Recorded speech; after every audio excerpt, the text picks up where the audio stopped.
তবে এদের চলন বলেন যেন মূর্খের মতো।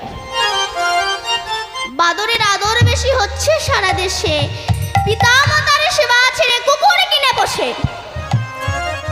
এমন কিছু মানুষ আছে বিশ্ব চরাচরে, হৃদয় ভরা নোংরা তাদের ভদ্রবেশে ঘোরে।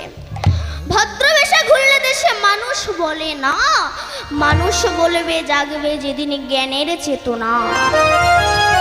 আমার গুরুদেব শ্রী রাধাপদ ঘোষে কয় হয়ে মানুষ পশুর ধর্ম ছাড়ো, মানুষ যদি হতে চাও মানুষের সেবা করো।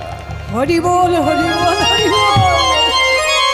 যদি মানুষ হতে চাও মানুষের সেবা করো।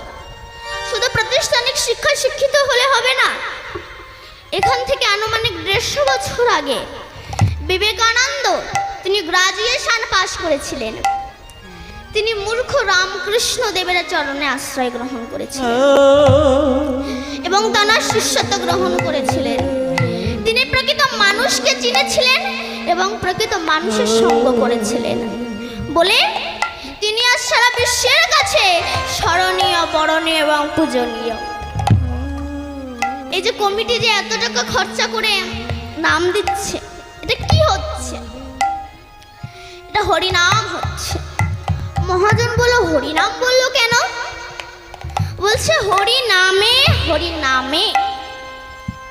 পৃথিবীতে অন্য কোনো বস্তু নাই যার দ্বারা হরি নেমে আসে, একমাত্র হরি নামে হরি নেমে আসে।